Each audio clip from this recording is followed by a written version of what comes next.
With me is Tommy Lane, owner and manager of the first politically correct comedy club. Welcome, Tommy. Thank you, Patrick, for having me, and thank you for that question. But I feel deeply marginalized by your assumptive microaggressions. Your comments were inappropriate. I feel victimized, and I think an apology is in order. You want to, can we take this over again? Let me just start with me as Tommy Lane. With me as Tommy Lane, talk to me. So no apology? No. Thank you for that question. Well, actually, I haven't asked the question yet. Okay, well then, just thank you. What's the difference between a regular comedy club and one that's politically correct? Again, thank you for that question. Regular comedy clubs exist to hurt, to ridicule, to be rude and mean. Basically, it's one big hate crime. A PC club is about healing, nurturing the humanity in all of us. And this is funny?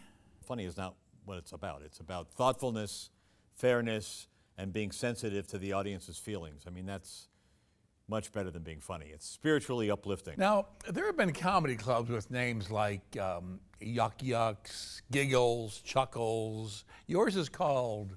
Mine is called That's right. A comedian would rather get one big than 1,000 belly laughs because you've made that person think. Now, what's wrong with laughing?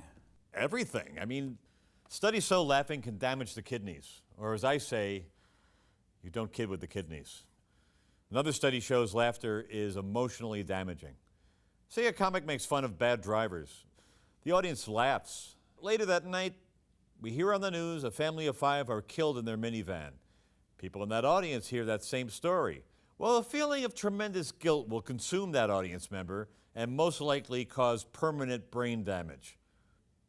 Plus, it's no good for the kidneys. Now, where were these studies done? Exactly. To prove my point, take a look at this. Well, now, they look like a audience laughing, having a good time. Pat, that is an insane asylum. They're all dead now from SBS. SBS? Yes, shaken brain syndrome. How sad.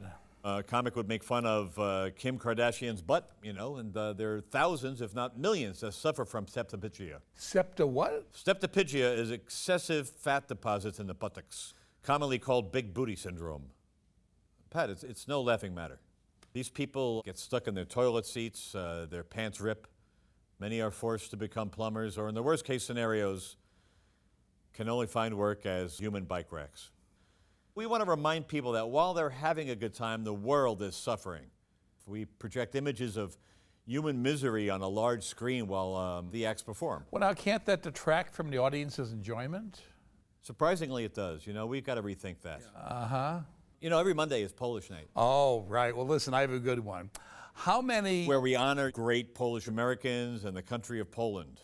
We salute their accomplishments, their terrible ordeals, their history of repression. Oh, yeah, you said you had a good one. Oh, well, you know, this light bulb blows out, right? And the riddle is, how many custodians of proud Polish ancestry does it take to replace the light bulb? I give up. How many?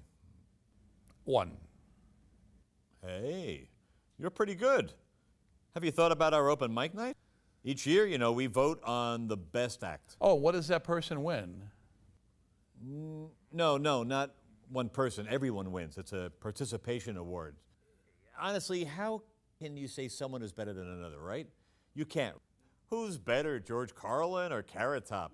Well, come on, that's... right, it's impossible. There are no losers when self-esteem matters. Don't you miss the old days of, like, laughing at ourselves, our faults, our frailties? Oh, do you miss slavery, sexism, polio? We're also working with animal rights groups. Oh, and that's something everybody supports. Oh, exactly. To get sports teams to quit naming themselves after animals. Oh. The bears, lions, colts, rams, perpetuating the myth that animals are violent. Freud said there's no such thing as a joke. They're all cruel and abusive in some way. I agree. You know, tell me a joke that you think is funny. Go ahead. Well, okay. Okay, how do you keep an idiot in suspense? I give up? How?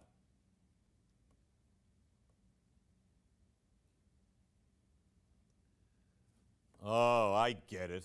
So you're making fun of idiots, imbeciles, and the mentally challenged. Hey, you know, not everybody can be an Albert Edison. Apparently, yeah. Now, are there rules for the comics, what they can or can't make fun of? The only old school jokes we allow are mother-in-law jokes because they are truly horrible people, mother-in-laws. Right, sure. Now, let me ask you, does the MC still talk to the audience? Oh, sure, yeah. The MC will start the show by asking people where they're from. What if somebody says, oh, I'm from New Jersey? Well, then the MC would say, oh, New Jersey, the Garden State. Okay, yeah, I was just thinking of something else, you know. I mean, what I'm saying is that back in the evil days, MCs would say, oh, New Jersey, the Garden State, is that why it smells like manure? Or, you know, the New Jersey, the toll booth state, or New Jersey, you're not from New Jersey, are you? Yeah. Well, I guess your thought police are going to carry me away now and reprogram my brain.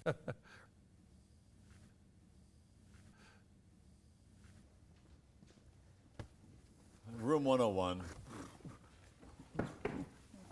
I was joking. Don't hurt him yet. Tommy, thank you.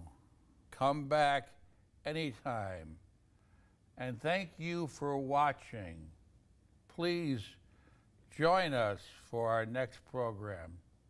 Join us. Join us. Join us. Join us. Join us. Join us.